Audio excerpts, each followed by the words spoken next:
अपना YouTube channel real music studio like, subscribe और bell घंटी को दबाना ना भूलें। अब बिछड़ के जी नहीं पाऊंगा।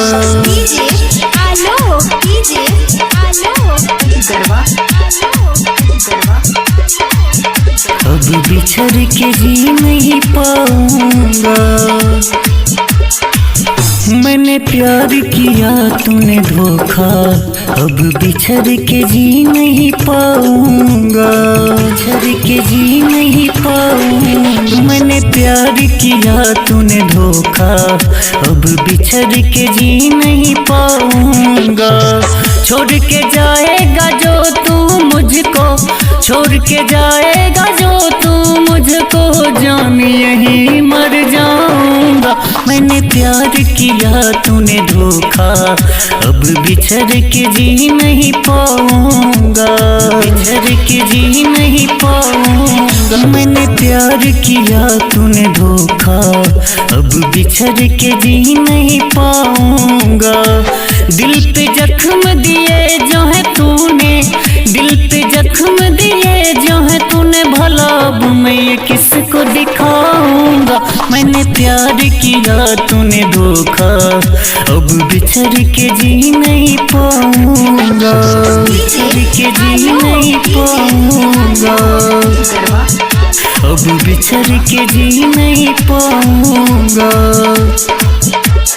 इश्क में खाई जो कसमें तूने, झूठा एक बहाना था। मुझसे प्यार किया ही क्यों जब छोड़ के मुझको जाना था। छोड़ के मुझको जाना था।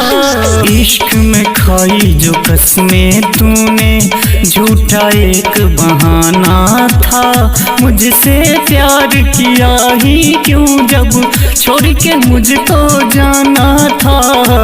दिल जलने से तो अच्छा है कि, दिल जलने से तो अच्छा है मैं खुद को आग लगा लूंगा। मैंने प्यार किया तूने धोखा, अब बिछड़ के जी नहीं पाऊंगा। अब बिछड़ के जी नहीं पाऊंगा।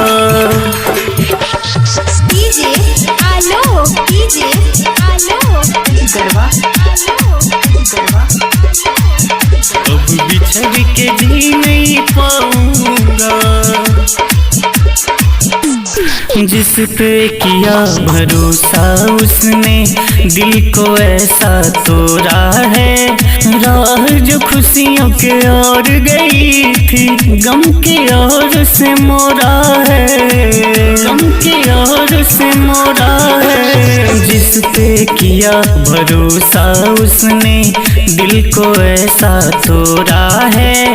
राह जो खुशियों के ओर गई थी, गम के ओर से मोड़ा है।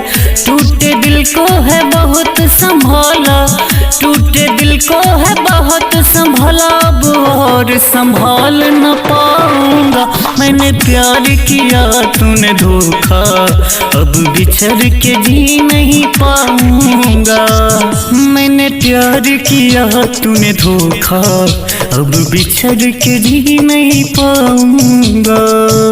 अब बिछड़ के जी नहीं पाऊंगा। मैंने प्यार किया तूने धोखा, अब बिछड़ के जी नहीं पाऊंगा।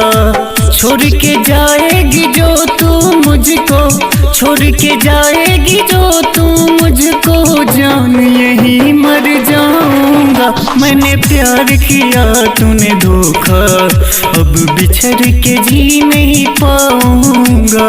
बिछड़ के जी नहीं पाऊंगा। मैंने प्यार किया तूने धोखा, अब बिछड़ के जी नहीं पाऊंगा। छोड़ के जाएगी जो तू मुझको, छोड़ के जाएगी जो तू मुझको, जान यही मर जाऊंगा। मैंने प्यार किया तूने धोखा, अब बिछड़ के जी नहीं पाऊंगा।